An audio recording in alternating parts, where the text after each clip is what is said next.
nouveau numéro du Journal de l'économie. Très ravi de vous savoir au rendez-vous. Voici pour commencer un aperçu du menu. 4,82 milliards de dollars. Ainsi s'élève la dette que les pays membres de l'UEMOA entendent contracter en 2019.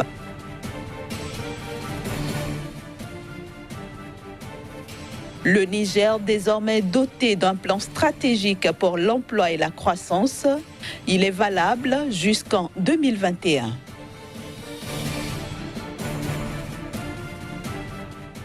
Enfin, l'Afrique subsaharienne verra sa croissance s'accélérer en 2019 selon la Banque mondiale qui prédit un ralentissement de l'économie mondiale. Les 8 pays membres de l'UEMOA pourraient émettre en 2019 2 723 milliards de francs CFA, soit 4,82 milliards de dollars de dette. En 2018, ces pays avaient émis un total de 2 433 milliards de dettes intérieures contre 3 700 milliards initialement prévus. Ceci parce que la Côte d'Ivoire et le Mali ont finalement opté pour des montants inférieurs à leurs prévisions initiales. D'ici la fin de cette année 2019, le gouvernement zimbabwéen envisage d'introduire une nouvelle monnaie locale. L'objectif est de répondre à la rareté des billets de dollars américains qui commence à devenir un problème sérieux pour l'économie du pays dans son ensemble. Le Zimbabwe opte pour une nouvelle monnaie. Prévue pour être introduite d'ici la fin de l'année 2019, cette nouvelle monnaie est destinée à répondre à la rareté des billets de dollars américains dans le pays. Selon le ministre zimbabwéen des Finances, la mise en œuvre du projet est à un stade déjà très avancé et devrait prendre des mois, mais pas des années. En effet, depuis le départ de Robert Mugabe, resté des décennies au pouvoir, l'économie zimbabwéenne peine à se relever après que le pays ait adopté comme monnaie des échanges le dollar américain, la livre sterling britannique et le rand sud-africain afin de contrer l'hyperinflation. Actuellement, le stock des réserves disponibles estimé à 153,4 millions de dollars américains en octobre 2018 ne permet des importations que pour 2 semaines. Ceci dans un contexte où les autorités du pays estiment que pour avoir la nouvelle monnaie locale, il faudra avoir au moins des réserves équivalentes à 6 mois d'importation. Cette tendance ne risque pas de s'inverser de sitôt, même si les autorités du pays subissent la pression des acteurs économiques qui demandent toujours plus de dollars, parfois sur fond de menaces, pour exiger des paiements en dollars. Son plan d'action national d'investissement, ce plan qui prend en compte les domaines de l'emploi et de la croissance économique, s'étend jusqu'en 2021. Il se veut être une solution aux défis majeurs qui sont au centre de toutes les politiques de développement durable, en particulier pour les pays africains en voie de développement. Il faut dire que sa mise en œuvre intervient dans un contexte où la forte croissance démographique, les insuffisances liées à la formation du capital humain, l'étroitesse et la faible contribution du secteur privé dans la création d'emplois anéantissent tous les efforts entrepris dans le pays. Et puis la région de la vallée du fleuve Sénégal ambitionne de produire 500 000 tonnes de riz paddy en 2019. Cette ambition rentre en droite ligne de la volonté du pays d'atteindre l'autosuffisance nationale dans le riz. Il faut dire que la région de la vallée du fleuve Sénégal a connu ces dernières années une amélioration de sa production, passant de 300 000 tonnes en 2013 à 460 000 tonnes en 2018. En effet, avec la mécanisation de toute la chaîne de valeur du riz et la mise en place des unités de production et de commercialisation, la production rizicole a été doublée au niveau de la vallée du fleuve Sénégal et aussi au niveau de la région de Saint-Louis. Globalement, en 2018, le Sénégal a produit 1,13 million de tonnes de riz et espère réaliser 1,6 million de tonnes cette année, pour donc atteindre l'autosuffisance alimentaire en riz. L'année 2019 démarre sous de bonnes perspectives pour l'Afrique subsaharienne. C'est en tout cas ce qu'on peut retenir des prévisions de la Banque mondiale. Selon ces prévisions, l'économie du continent noir se porte mieux, même si l'économie mondiale a les perspectives plutôt sombres. La Banque mondiale annonce des prévisions d'une croissance assez soutenue pour les pays d'Afrique subsaharienne.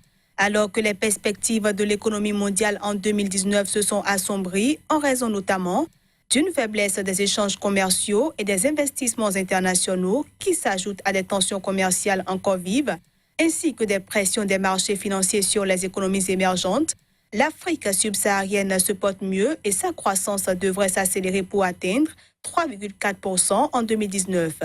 Cette dynamique s'explique en grande partie par le bon comportement attendu des principales économies du continent. Ainsi, la croissance en Angola devrait atteindre 2,9% en 2019 grâce à la reprise du secteur pétrolier résultant de l'exploitation de nouveaux champs pétrolifères et de l'amélioration du climat des affaires par la mise en œuvre de réformes. Quant à l'expansion économique en Afrique du Sud, elle devrait prendre un peu de vitesse pour afficher un taux de 1,3% dans un contexte caractérisé par les contraintes pesant sur la demande intérieure et le montant limité des dépenses publiques. Cette expansion devrait aussi s'intensifier au Nigeria pour atteindre 2,2% en 2019 sur la base d'une reprise de la production pétrolière et d'un scénario selon lequel une lente amélioration de la demande privée freinera la croissance du secteur industriel non pétrolier. Toujours selon les projections de la Banque mondiale, la croissance devrait ralentir en Côte d'Ivoire à 7,3%, rebondir au Kenya à 5,8% et s'envoler en Tanzanie à 6,8%. Ces perspectives restent malgré tout conditionnées à certains risques dont la balance pèse négativement sur les perspectives régionales. Une petite pause à présent et on se retrouve pour la suite de ce journal de l'économie.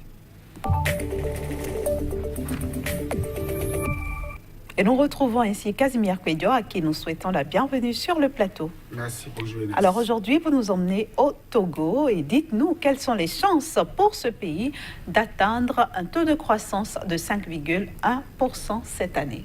Merci Inès. La première chance déjà, c'est que le Togo a commencé en 2018 en atteignant toujours pour son produit intérieur brut un taux de croissance de 4,9%. Cette année, donc pour le compte de l'année 2019, le Togo a prévu aller un peu plus en atteignant donc 5,1%. Vous l'avez dit. Les chances ici, c'est déjà donc les réformes, les fruits des réformes qui ont commencé donc par donner une certaine aisance à l'économie de ce pays-là. Il faut déjà dire que les réformes ont commencé déjà par la réduction donc du train de vie de l'État. Beaucoup de choses ont été observées ces 5 dernières années au niveau donc de Lomé en ce qui concerne les charges fixes de l'État. Beaucoup de dégraissements, beaucoup donc de mesures structurelles ont été donc apportées à l'administration de façon globale pour permettre donc au financement interne de pouvoir impacter davantage l'économie de ce pays-là. Au-delà de ça, il y a aussi le secteur privé qui a été mis à contribution, surtout en ce qui concerne les investissements privés. Le Togo aujourd'hui compte beaucoup plus sur ce volet-là, à savoir les investissements privés pour pouvoir relancer son économie. Et troisième chose qu'on peut également dire, c'est l'inclusion économique et surtout l'inclusion économique qui a aujourd'hui apporté sa preuve, non seulement pour le Togo, mais beaucoup de pays. Et le Togo, depuis deux années, si pour ne pas dire 3 ans, a commencé donc par croire à cette opportunité de réinvestir donc la masse financière récoltée au niveau donc des 3 régies, donc de les réinvestir dans les différentes activités économiques, dans les différents secteurs économiques du pays, et ceci a commencé donc par porter ses fruits. Donc voilà les 3 aspects, les 3 piliers sur lesquels vont reposer donc le taux de croissance de 5,1% pour le compte de l'année 2019. Il ne faut pas aussi oublier le plan national de développement qui a été lancé depuis août 2018, qui aujourd'hui paraît comme le breuvage par lequel le gouvernement est en train de gagner donc le pari de l'émergence. Alors, Alors, quel impact tout ceci pourrait avoir sur l'économie togolaise? Alors, comme impact, déjà, c'est la montée en croissance, donc la montée en flèche, voilà, de la croissance économique du pays. Donc, les données macroéconomiques vont en faveur de ce pays-là. Au-delà de ça, le pays qui déjà commence par travailler pour améliorer donc son produit intérieur brut, verra certainement le taux donc d'endettement qui a déjà dépassé les 110% retenus au niveau donc de la sous-région depuis donc 3 ans. Le Togo a donc excédé ce taux d'endettement public qui tournait autour de 76,55%.